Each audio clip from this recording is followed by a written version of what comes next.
We look back at the 2020 NHL draft for the LA Kings, the hits, the misses, and what could have been. That and more on this edition of Locked On LA Kings.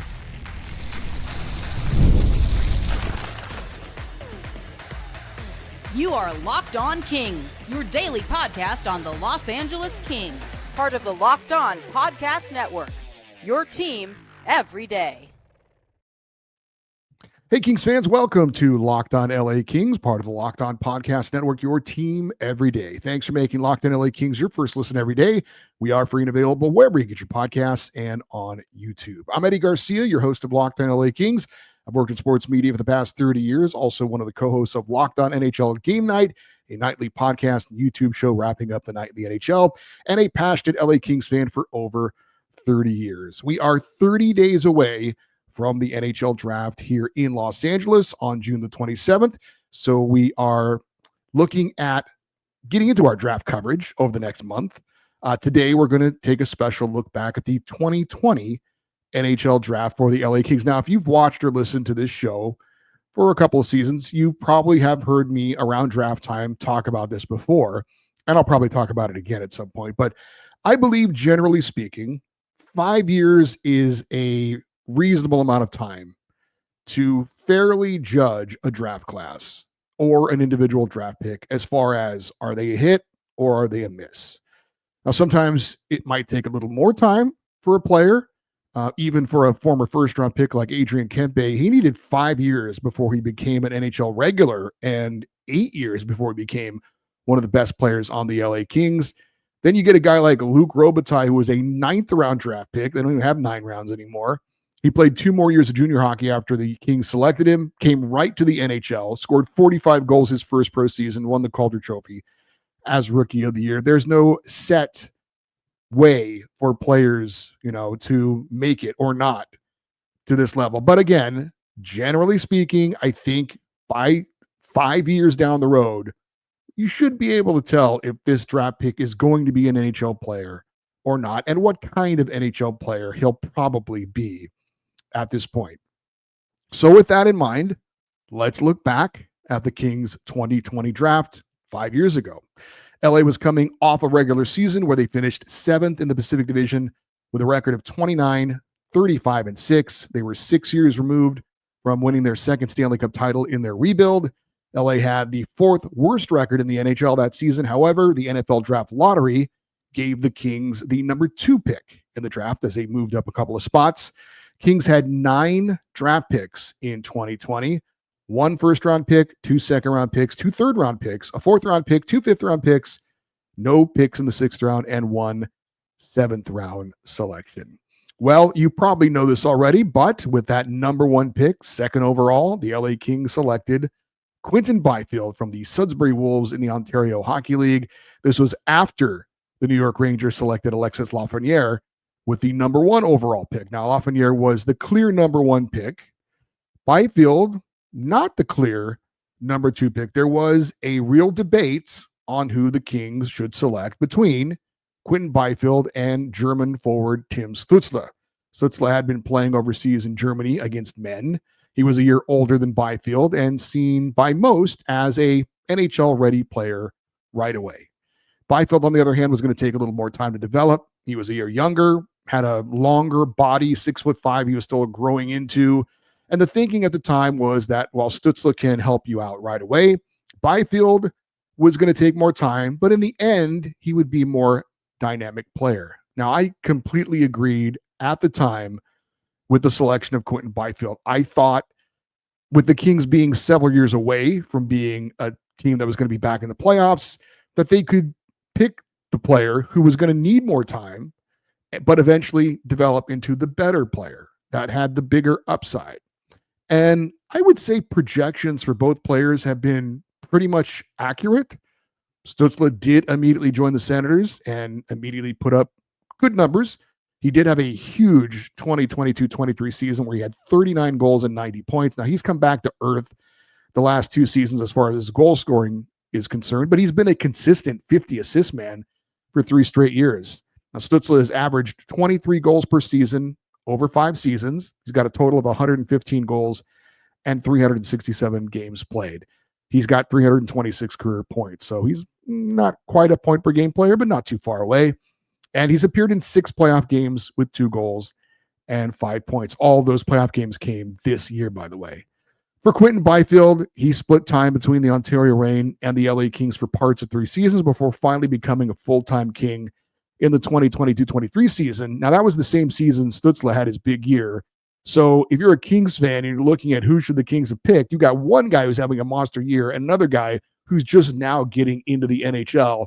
So there was plenty of outcry from Kings fans as to the Kings screwed this up. They picked the wrong guy. Byfield's a bust, so on and so forth. However, the last 2 seasons, Byfield has been at least comparable goal scoring wise to Stützle. Stützle still has the edge in points and assists, but Byfield played in more playoff games than Stützle.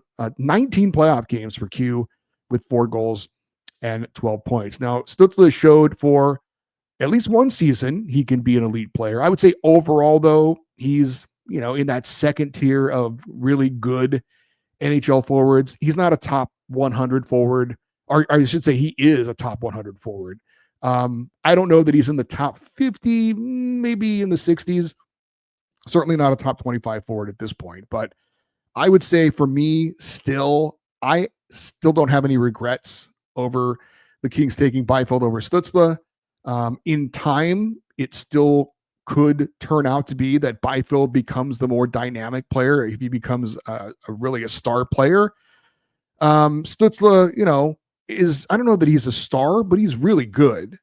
But as it stands right now, clearly Stützle has been the better player to this point, and so you would have to conclude that as it stands right now, he was the better pick at the time. Now, things can change.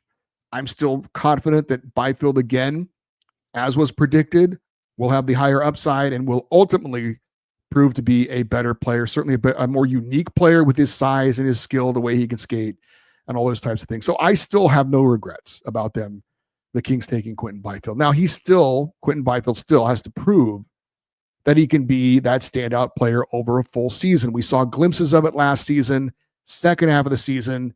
If that's an indication about what he can be, then I think he can be that special player. Now, he started with 23 points in his first 49 games. That's not special player numbers. But he added 25 points in the next 28 games. February, he led the NHL in assists with 11 in 8 games. From February 1st to the end of the regular season, Byfield was 28th in the entire NHL in points with 31. In March and April, he had 20 points in 24 games, including 12 goals. Now, if he can put those types of numbers together for the majority of an NHL season, then I think we will all look back and say he has turned into the player that we all hoped he would be. Again, I'm optimistic he can still be that, but he still needs to do that. And to this point, he has not. As for the first round of the 2020 NHL draft, there were some very good players selected. Alexis Lafreniere has turned into a solid player for the New York Rangers, but he's not the generational talent that some predicted he would be. He does lead all players drafted in 2020 in number of NHL games played with 380. Byfield is 8th in terms of games played in the class of 2020.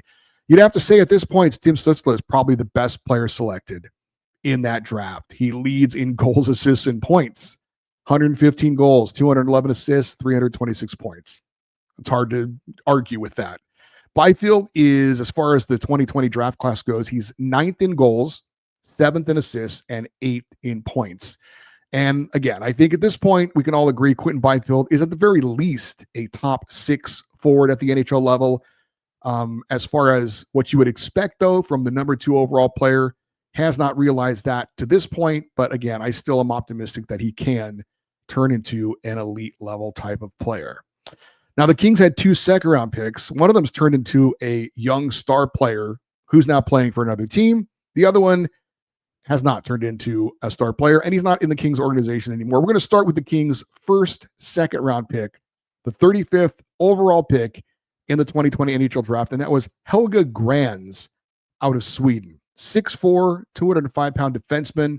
He played parts of 2 seasons for the Ontario Reign before he was traded away as part of a 3-team deal that involved the Kings, Flyers, and Blue Jackets that would see Cal Peterson, Sean Walker, and Grans shipped off to Philadelphia.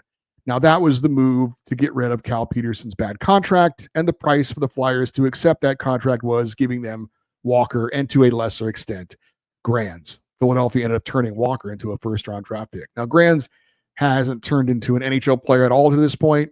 He's appeared in only 6 career NHL games for Philadelphia. He has 1 assist.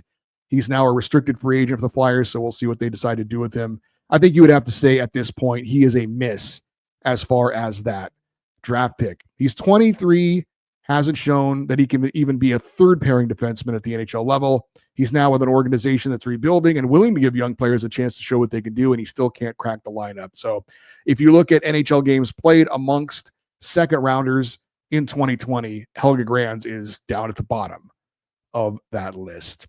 Up next, we're going to talk about a Kings second round pick in 2020 and why some Kings fans feel like he's the one that got away. We'll talk about that next here on Locked On LA Kings, your team every day.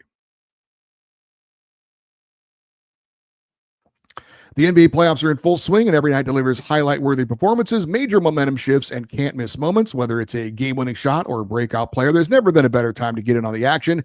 FanDuel makes it easy to stay in the game before tip-off and during the action with player prompts, performance trends, and same-game parlays. Fans have more ways than ever to play smart and win big. Which players are showing up in the biggest moments, and how could tracking their trends help you build your next big bet? What would it look like to combine live prop bets mid-game based on how the action unfolds? If you've got a read on who's heating up, why not back it up with the same game parlay? How could a $200 bonus in bets add to the excitement if your first $5 bet hits? New to FanDuel, it's the perfect time to sign up. Head to FanDuel.com and place your first $5 bet. If it wins, you'll get $200 in bonus bets. Make every moment more with FanDuel, official sports betting partner of the NBA.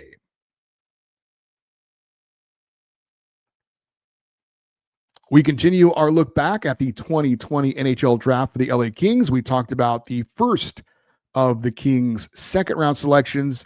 We'll now talk about maybe the best pick for the LA Kings to this point in that draft. With the second-round selection, the 45th overall pick, the LA Kings selected Brock Faber, the 6'2", 200-pound right-shot defenseman, never signed with the Kings and never played a game in the Kings organization. He went to the University of Minnesota after the Kings drafted him for 3 seasons and then was traded to the Minnesota Wild along with a first-round pick in exchange for forward Kevin Fiala. Faber has gone on to be one of the top young defensemen in the NHL and played for the U.S. in the Four Nations face-off this past season. He's appeared in 162 career NHL games with 18 goals and 56 points. Only 3 other players taken in the second round of the 2020 draft have played more NHL games to this point than Brock Faber. Now, some Kings fans look back on the Fiala trade for Faber with regret. I am not one of them. The Kings needed more offense. They needed a dynamic forward to score goals. And yes, at times, Kevin Fiala does have his issues with some bad penalties and forcing plays when they're not there. But when he's on, Kevin Fiala is exactly what the Kings have been looking for, a playmaking, dynamic goal scorer. We saw that from Kevin Fiala the second half of this season especially. Now, Brock Faber is a fine young defenseman. I'll be honest, for me personally, I think he's a little overrated. Now, again, that does not mean he is not a very good player. He is. But I think some people think he's a little bit better than he is because he's young and some of the things he's doing, he's playing on a top pairing, played for the USA and the Four Nations. But look, he's a solid defensive defenseman, but I don't think he's a game changer in any way. Fiala is. I have no regrets with that trade. And there were other factors involved in that deal as well. There was a fear that Faber was not going to sign with the Kings after playing another year at the University of Minnesota, and then he would become an unrestricted free agent. He could sign anywhere. Now, Faber claims that wasn't ever going to be the case, but we know he didn't sign. He could have signed 3 years when he was in college. He didn't do it. So we'll never know for sure. And, of course, the Kings had Brandt Clarke waiting in the wings, and that made it a choice of Clarke or Faber. And much like choosing Byfield or Stützle, the LA Kings felt, and they weren't the only ones, that Brandt Clarke has the more upside. I agree. Clarke, like Byfield, still has to prove that he can be a difference-making type of offensive defenseman, while Faber has already proven that he is a top pairing guy. So at this point, you would also just have to conclude, as you did if you're comparing Stützle to Byfield and who's the choice, to this point, It's very fair to say that Byfield wasn't the right choice. It's also fair to say at this point that choosing Clark over Faber was the wrong move as well. Again, these things still are not complete. When it's all said and done down the line, we'll be able to fairly look back and judge these things.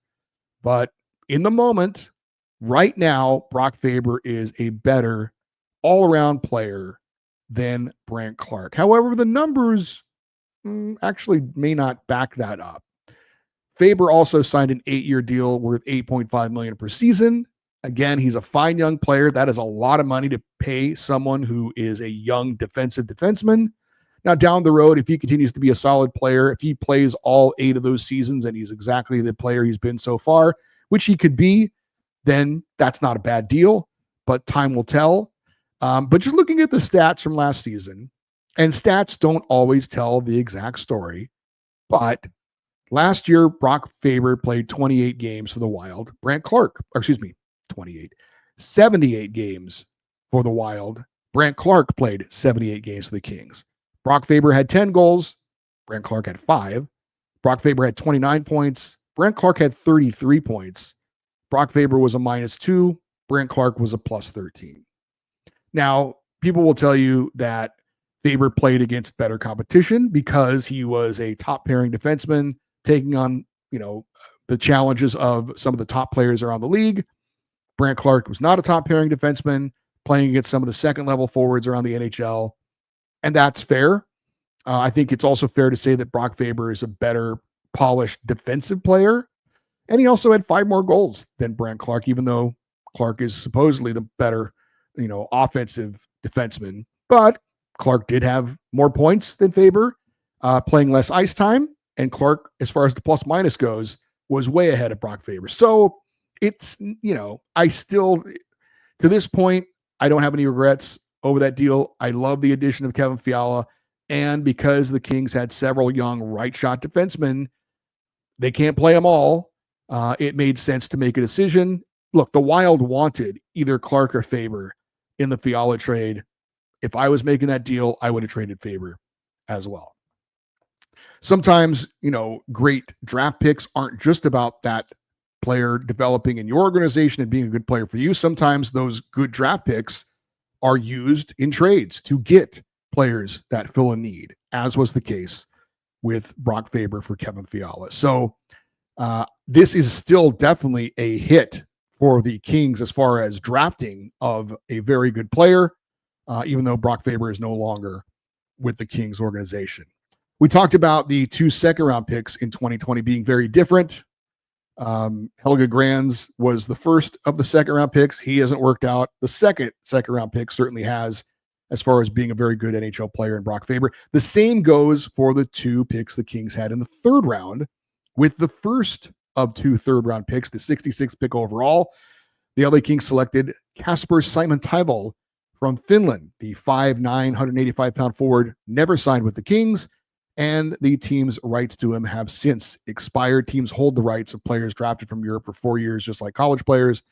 Simon-Taival never played a game in the Kings organization, and he has been playing professionally in Finland for the past 4 years, and it looks like that's where he will play the rest of his pro career. So Kasper Simon-Taival, clearly a miss for the LA Kings. However, the Kings' second third-round pick in 2020, the 83rd overall pick, has been a hit for the Kings, and that would be Alex Laferriere, the 6'1", 205-pound forward, played 2 years at Harvard after being drafted by the Kings.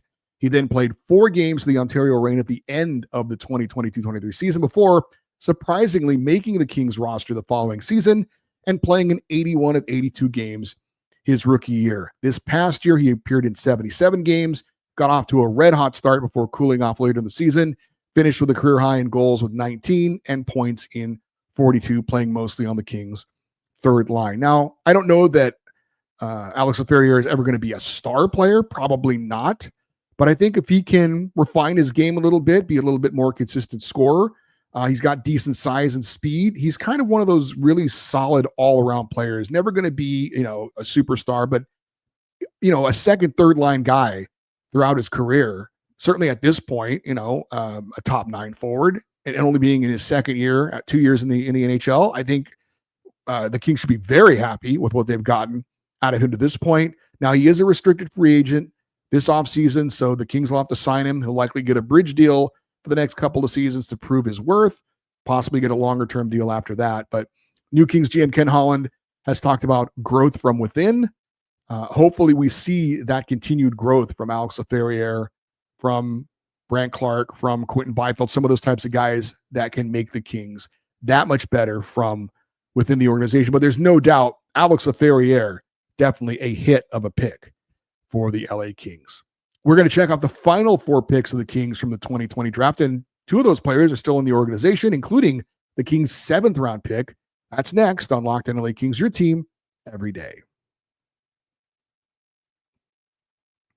Looking for a snack that is both delicious and nutritious? Crack into a good source of protein with Wonderful Pistachios. Wonderful Pistachios is one of the highest protein nuts. Each 1 ounce serving has 6 grams of protein, giving you over 10% of your daily value. Plus, they're packed with fiber and better for you unsaturated fats that help you keep feeling fuller longer. It's the perfect grab-and-go snack for busy days, whether you're snacking at your desk or on a road trip or just need a quick protein boost. And if you love cracking open every shell for that satisfying crunch, the in-shell options are a classic favorite. Wonderful Pistachios is a complete protein providing all 9 essential amino acids. Whether you're running between meetings or dropping off the kids, Wonderful Pistachios is a snack that works as hard as you do.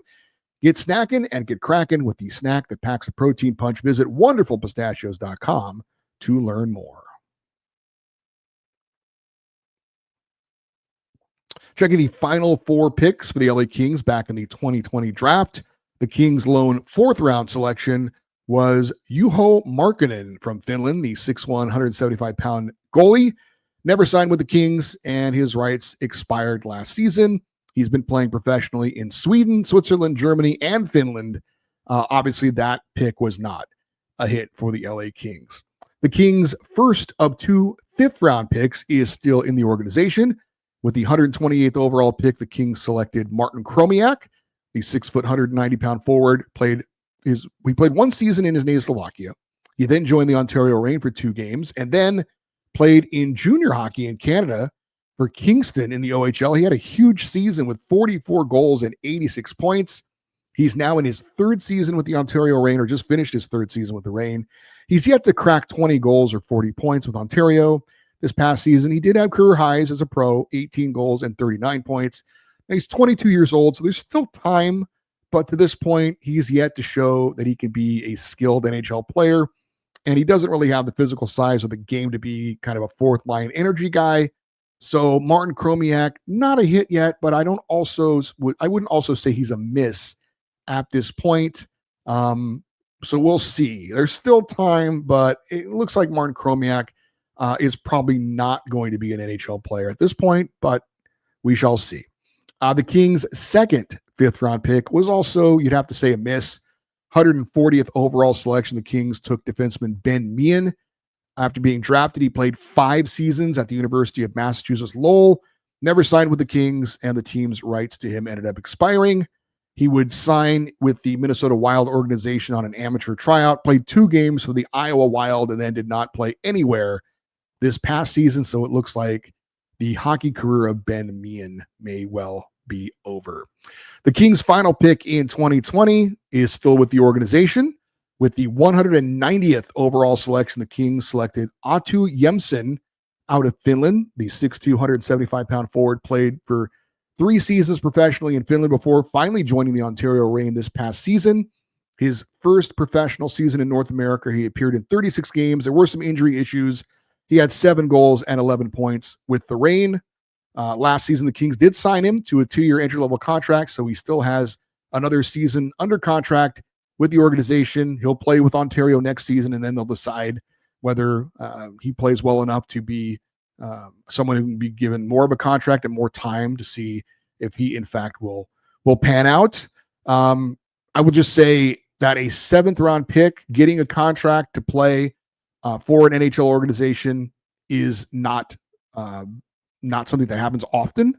So when you can get a 7th-round pick that you feel is shown enough and is good enough to be able to get an entry-level contract, I think you'd have to say that that is a hit for the LA Kings. So looking back at the 2020 NHL draft, the 9 selections for the Kings, 2 of them are now NHL regulars with the LA Kings and Quinton Byfield and Alex Ferrier. One of them is an NHL regular on another team, Brock Faber.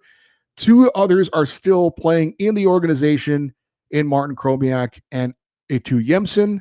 And there is one other player who's still kind of in professional hockey in Helga Grands.